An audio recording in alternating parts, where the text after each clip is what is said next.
In this video, I'll be showing you what I made for the Penny Production Photoshop battle. A very good afternoon to you all. I am Moody from Moody Concepts, and today we're editing this image of Penny. And just in case you want to know why, this will be the very first time I'll be competing in the Penny Production Photoshop battle. So since this is basically a Penny Production Photoshop battle, I based my idea in creating something familiar, something we could all relate to. Just in case you don't get what I mean right now, you will definitely, or maybe probably, understand what I'm talking about by the end of this video. So down to the basic plan. First, we have the main character, which is no other than General Benny, escorted by two loyal ground soldiers on some kind of volcanic landscape and a dramatic skylighting. And that is basically the basic plan. With all this laid out, I think it's about time we run Photoshop. Welcome to Photoshop, guys. We'll be starting with this image of Benny, and let's try to get him ready for battle. Okay, I got this verse that I think will work perfectly. I'll just resize it and try to fit it to the shape of his body using the warp tool. After much adjustment and tweaking, let's take out some parts we don't need. First, we start by creating a layer mask, then use the hard brush to paint a ring. You want to start by taking out the back part of the vest and try to make your cuts more precise and neat. So we take out this whole neck part slowly and carefully. And then the part that should be right under the bun. Let's try to make things a little bit more realistic by painting in some shadows. And with a soft brush, we paint around the edges and around this neck part. And now we paint shadows on the vest itself in areas where it's in contact with other objects. For example, right under the hoodie. Shadow painting in this order is called the ambient shadow or touch shadow. And now we'll paint some shadows right under the gun to give the impression that the gun is right on top the vest. Just to keep things a bit more consistent, I painted some brown color that the vest had on the lower part of the gun. And now for the belt, nothing too serious, just normal process. After a bunch of cutting and masking with a little color balance and shadows, we were able to make it work. I wanted to add some kind of patch for the vest, so I took another vest image and cut the patch out and put it right behind the subject and blended it in. For the pouch, I also added light to it, mostly because it shows the direction to which the light reflected on the whole image. And yet, for some unknown reason, I added this bottle, maybe because it looked cool or something. Anyways, I cut the image and then changed the color to a bit more dark green, mainly because the blue was very vibrant and I didn't like that.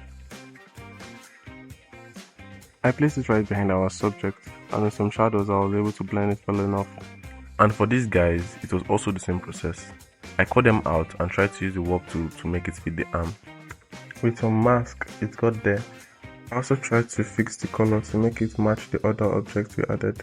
From this point, I think I'll stop recording. Honestly, I don't know what else to say, because it will be just me repeating the same thing 1,000 times over again, and with other little fine tunings. So you guys just sit back and enjoy the whole speed art process.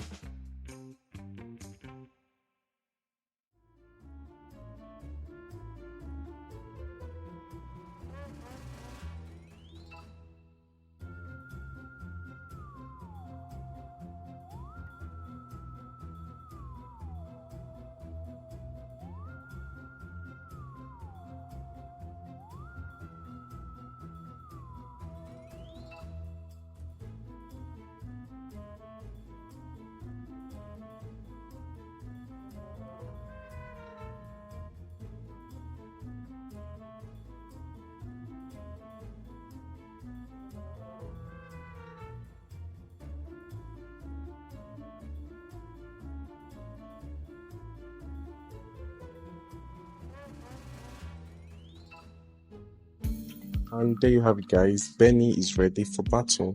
I also went ahead to make some quite simple background and they really look amazing. Finally, ladies and gentlemen, let's move into the main artwork.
Okay, ladies and gentlemen, this is our final result. I really didn't expect things to turn out this way. At first, I felt like this whole thing was a complete disaster, but I guess as time goes on, you just need to trust the process and just keep on trying. For some reason, I feel like this project is a journey that I really needed to be on, and to be sincere, I really enjoy being on it also. I'm really glad this whole thing has come to an end. With all this being said, let's call it a day. Please leave a like if you enjoyed this video, plus the fact that I put a lot of effort in making this video. And if you enjoy my overall content, please subscribe. It will mean a good nugget to me. I'll see you in my next video.